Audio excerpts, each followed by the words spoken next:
guys, this is Hannah and this is Bookworms Talk. And today we're going to talk about Infinite Days by Rebecca Maizel. This little treasure came out 3 years ago, and today marks the day that the second book finally comes out. 3 years in waiting, and I couldn't remember for the life of me anything in this book, so I reread it, and I said, you know what, I wanted to do a review of this book for a while, and this is the perfect time. So this is about Lena, who is a vampire turned human, right? Different, it's normally the other way around. But no, there was this ancient ritual, and her friend who was a vampire, he was her best friend, her soulmate, her lover at certain times throughout the centuries, and she wanted to be human so bad because as a vampire, you don't feel. All you have is the want to kill, but it's not fulfilling. You can't feel of something, the texture. You remember it from your human mind that it was soft, but you can't actually feel it. And so she wants these things back. She wants to be human. And the ritual is a very, very dangerous ritual, and many vampires have died trying to do it. And it's successful for her. And Rode performs the ritual, which kills him. So he sacrifices himself so that she has the chance to be human, because he turned her and he felt like he took that chance from her. So now she is to go and live a normal 16-year-old girl's life. It's like getting thrown from the 14th century to now, and you're just like, what are cars? What is electricity? What is this? And then the way that she talks, and there's so many things just like, who goes there? And she's funny in that way, and is not ever intentional. We get to see the past Lena, who's evil, and then we get to see how she changes throughout the story, and she's not a static character. Thank you, finally, a good vampire novel that doesn't have a static character, that's not just like the same until the last, like, possible second chapter book of the thing. Yeah. And so yeah, that is my non-spoiler for you guys. I want to jump into the spoilers now. It's a really good story. It is different, and it's not fantasizing about vampires. They hate being what they are, and they want to be human. So it's a different take on it, and there are all sorts of different ways that they describe it and why it is that they can't go in the sun and the magic behind it, and it's really different, and it gives you explanations. And don't worry, it's not holy water and crosses sort of thing, because they were before Christ even. It's a different take on a vampire book. I promise you won't be disappointed.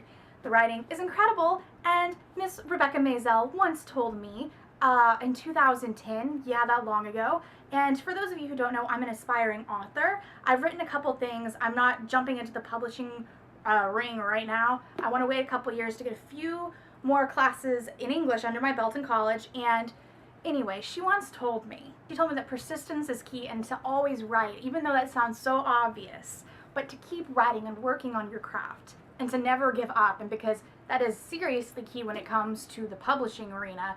And she was just the sweetest lady, and I love when authors talk back to their fans, and it's like, that's the kind of author I want to be. I've talked to so many great authors, and I love, even if they just simply say thank you for the review, like, it means a lot. For those of you who haven't read it, I would check it out, and I will see you guys later when you have read it, or next time. And yeah, so I'll see you later. Bye!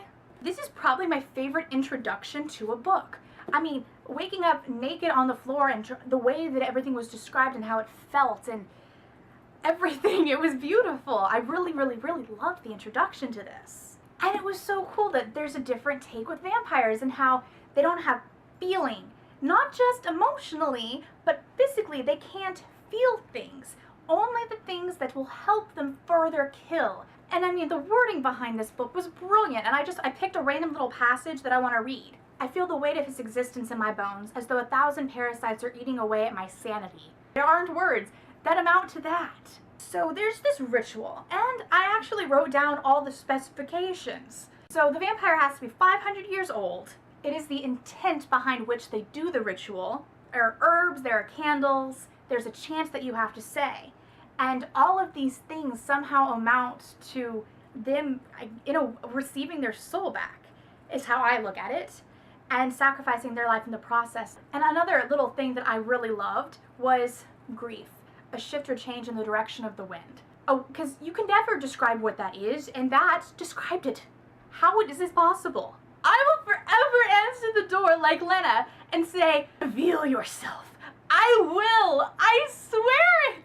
So when Rode is in the apple orchard, back in like the 15th century, and when he turns her, but this is the stuff that he says before, And it, like, Rode, I didn't realize how much of a creeper you were. I've been watching you, he said, for some time now. I watched you carefully tend to your father's orchard. I watched the way you braid your hair in your bedroom window, that when you walk you glow as bright as a candle flame. I have known for some time that I must have you near me. I know you, Lena. I know how you breathe.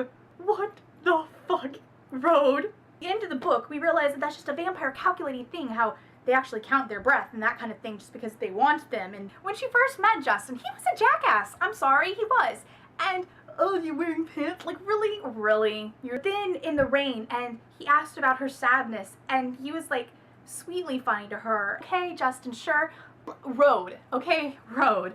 Always has been, always will be Rode. I felt like Justin's "I love you" was so soon. I feel like I didn't have enough time with him to even understand him. I feel like I know Tony better than I know him, and I feel like I know Rode better than I know him. So soon.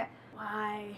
I don't know if that one scene with Rode in the fields back in England was like a halfway point, but oh my god, the tears. And then he said, "Do not be surprised by your greatness, Lena. Be surprised that no one expected it." I don't know how to describe him. He's sacrificial and not the "why the fuck are you doing this, you martyr" way. Like, he's doing this because he has a reason behind it, and because we understand that with Rode, we understand why Lena feels that way with Vickin. We understand why she makes that choice at the end, because she feels the same way. I don't think it's necessarily the ultimatum that he gave her, that if you were to die in the ritual, it's okay, because they're going to kill you anyway. But then even after she kills them, she still does it, even though he resists, which made me like Vickin. I hated him a little most of the way. I didn't, in his vampire form, I hated Vickin.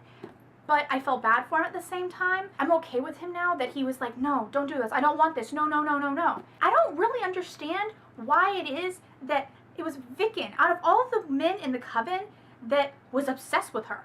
If it were true that because she turned them, that they would all essentially love her, that they wouldn't. And I still did not get, first time around and second time around, why is it that they have to kill her? Because she has kind of a soul or conscience or whatever you want to call it, because she's not this evil person anymore. Why do they have to kill her? Why? If you guys understand that, let me know. Seriously, I still don't get it. So Rode left her the ritual, and he wrote at the bottom, "Be safe, Lena."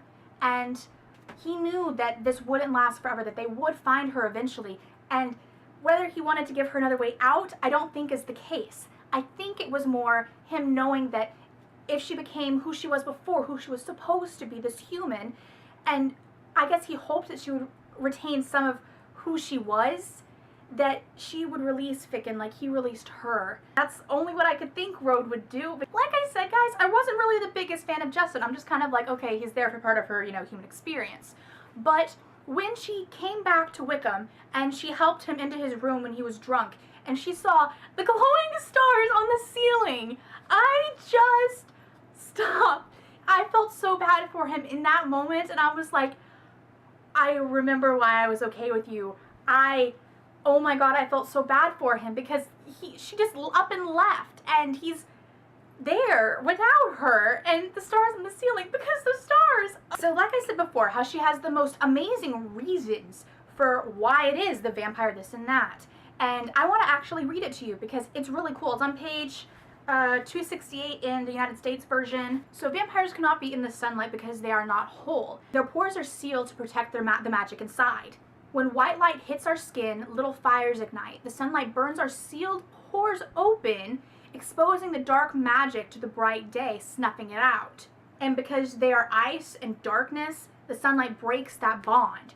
I mean, an explanation! How many vampire movies have I seen and books that I've read that they're like, "Oh, cross is because, we're evil." Like, that's not a legitimate explanation, and we got legitimate clinical explanations that were realistic as a vampire story could go, and I love that. She has flashlight hands, but no, that was conveniently cool. It kind of reminded me of I Am Number 4, like, ha, flashlight hand! At one point, Lena said that she wished she had died in the 15th century, that she had never gone out into that orchard, and I'm just like, no, because you wouldn't have met Rode, and you wouldn't have had that. That's such a vague statement as, "We'll get the boy." I'm like, that should have shouted at me that it isn't Justin.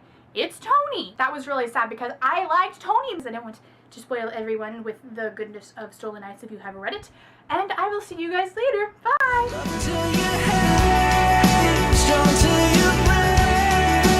So yeah, I think Vicken, if we see it from his perspective, I'll be okay with that. And yeah, and I think Rhode's alive. I really do. Because the whole blood in the urn from this book that I noticed this time, yeah, that could be reason enough that he's brought back, because Lena's alive with the ritual, so therefore Rhode could be. And I think he is. I'm pretty sure I read that somewhere. So I'll see you guys later. Bye!